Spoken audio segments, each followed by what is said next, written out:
Welcome back to our channel. இன்றைக்கி வந்து பார்த்திங்கன்னா க்ளீனிங் தான் நடக்குது இந்த மாதம் டிசம்பர். ஸோ அதனால் கிறிஸ்மஸ் ஸ்டார்ட் ஆயிடுச்சு.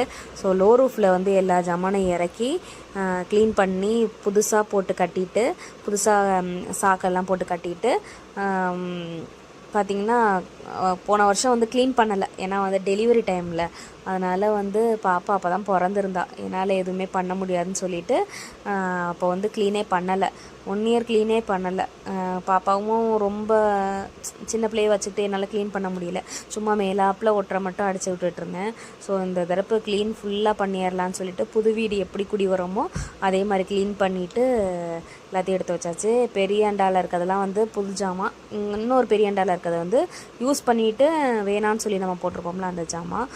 ஸோ எல்லாத்தையும் நல்லா ஆனால் புதுசாகவே தான் இருந்துச்சு. அதனால் விளக்க வேண்டிய ஜாமான்லாம் எதுவுமே கிடையாது. அதனால் நல்லா தொடச்சிட்டு வேணும்னு ஒரு சில பாத்திரம்லாம் எடுப்போம்ல, அது மாதிரி ஒரு சில பாத்திரம்லாம் எடுத்து வச்சுட்டு இது எல்லாத்தையும் எடுத்து தொடச்சி வேறு மூட்டையில் போட்டு கட்டிட்டேன்.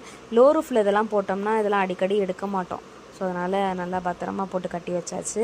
லோ ரூஃப் பார்த்திங்கன்னா ஃபஸ்ட் ரூமில் இருக்குது. ஸோ அதனால் அதுக்குள்ளே போய் மேலே ஏறி எடுக்க முடியாது. அதனால் கொஞ்சம் நல்லா இருக்கதா பார்த்து எடுத்து கட்டி வச்சிட்டேன். இந்த தவளையெல்லாம் பார்த்திங்கன்னு வச்சுக்கோங்களேன், சீரில் வச்சது. எங்கள் பெரியம்மா வந்து எனக்கு சடங்கு சுற்றும் போது வச்சாங்க. இந்த தவளையை பார்த்திங்கன்னா தூக்கவே முடியல. கிட்டத்தட்ட ஒரு 10-15 கிலோவாவது இருக்கும். அவ்வளோ வெயிட்டு. அதை காமிப்பேன் பாருங்களேன். பித்தளை தவளை. இன்னொரு தவளை பார்த்திங்கன்னா அது கொஞ்சம் வெயிட் கம்மி தான். அது வந்து ஆனால் தண்ணியெல்லாம் நம்மளால் இப்போதைக்கெலாம் தூக்க முடியாது. அப்போயெல்லாம் வந்து எங்கள் அம்மாச்சியெல்லாம் 2 குடம் போட்டு பித்தளை தவளை தான் தூக்குவாங்க. இப்போயெல்லாம் நம்மளால் சத்தியமாக தூக்கவே முடியாது. ஒரு சின்ன குண்டானே தூக்க முடியலனாலாம்.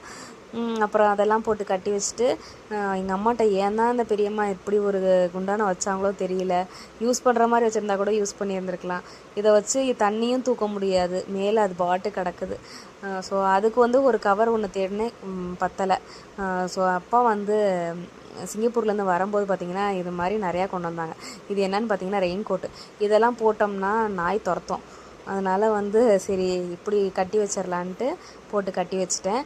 புதுசாகவும் இருக்கும்ல, அதனால் போட்டு கட்டிட்டு சின்ன சின்ன தவளையெல்லாம் இருந்துச்சு, அதையும் போட்டு எல்லாத்தையும் ஒன்றாவே கட்டி வச்சுட்டு, இந்த குக்கர் பார்த்திங்கன்னா பெரிய குக்கர் வாங்கினோம். சரி பிரியாணி செஞ்சுக்கலான்னு வாங்கினோம்.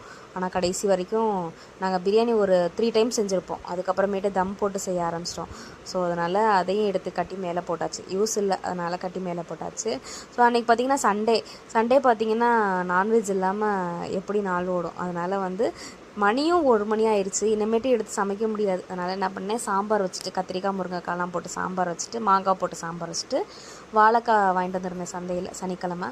ஸோ அந்த வாழைக்காயை ஃப்ரை பண்ணிவிட்டு, கருவாடு இருந்துச்சு, நெத்திலி கருவாடு. அந்த கருவாடை வந்து வெங்காயம் தக்காளியெல்லாம் போட்டு நல்லா ஃப்ரை பண்ணி எடுத்தாச்சு.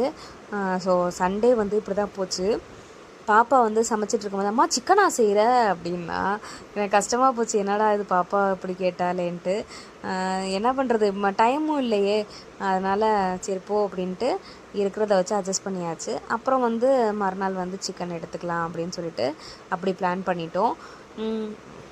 அப்புறம் அன்றைக்கி வந்து மத்தியானத்துக்கு வந்து எல்லாருமே சாப்பிட்டுட்டு கொஞ்சம் நேரம், அதாவது ஒரு 3 மணி நேரம் நல்லா தூங்கிட்டேன். நல்லா குளிச்சுட்டு நல்லா வந்து படுத்துட்டேன். ஏன்னா டயர்டு, அவ்வளோ உடம்பெல்லாம் அவ்வளோ தூசி. டயர்டு வேறு, என் ஃபேஸை பார்த்தாலே உங்களுக்கு தெரியும். பேக் பெயின் தான் ரொம்ப வந்துருச்சு. அதனால் முடிச்சுட்டு எல்லாம் தூங்கியாச்சு. ஸோ இன்னும் என்னோடய ரூமும் ஹால் மட்டும்தான் இருக்குது. அதை மட்டும் கொஞ்சம் க்ளீன் பண்ணணும். அதை க்ளீன் பண்ணிட்டேன்னா எங்களுக்கு கிறிஸ்மஸ் ஸ்டார்ட் ஆயிரும். அடுத்து குடில் வைக்கணும், ஸ்டார் கட்டணும். ஸோ ஒவ்வொரு வேலையாக அடுத்தடுத்து இருக்குது. ஸோ கிறிஸ்மஸ் வேலையெல்லாம் உங்களுக்கு வந்து அடிக்கடி அப்லோட் பண்ணுறேன், பாருங்கள். பார்த்துட்டு உங்கள் வீட்டிலலாம் கிறிஸ்மஸ் வேலை ஸ்டார்ட் ஆயிடுச்சான்னு சொல்லுங்கள். இப்படியெல்லாம் யார் யார் வீட்டில் க்ளீன் பண்ணுவீங்கன்னு சொல்லுங்கள். இது மாதிரி க்ளீன் பண்ணும்போது கல்யாணத்துக்கு முன்னாடி பார்த்திங்கன்னா மேலேருந்து ஜாமான்லாம் எடுத்தோம்னா அதுலேருந்து புதுசாக டிஃபன் பாக்ஸ் எடுத்து வச்சுக்குவேன். நான் டிஃபன் பாக்ஸ் எடுத்து வச்சு எடுத்துகிட்டு போய் என் ஃப்ரெண்ட்ஸ்கிட்டலாம் காமிப்பேன். புதுசு டிஃபன் பாக்ஸ் கொண்டு வந்திருக்கேனே அப்படின்னு சொல்லிட்டு 12th படிக்கிற வரைக்குமே புதுசு எடுத்து வச்சுக்குவேன். அதில் ஒரு ஆசை. ஆனால் வந்து அதை ஒரு வாரம் கொண்டு போவேன். அதுக்கப்புறம் அவ்வளோதான், பழையபடி மாறிடுவேன். ஸோ எங்களோட சண்டே இப்படி தான் போச்சு. உங்கள் சண்டேலாம் எப்படி போச்சுன்னு சொல்லுங்கள். தேங்க்ஸ் ஃபார் வாட்சிங். Bye bye.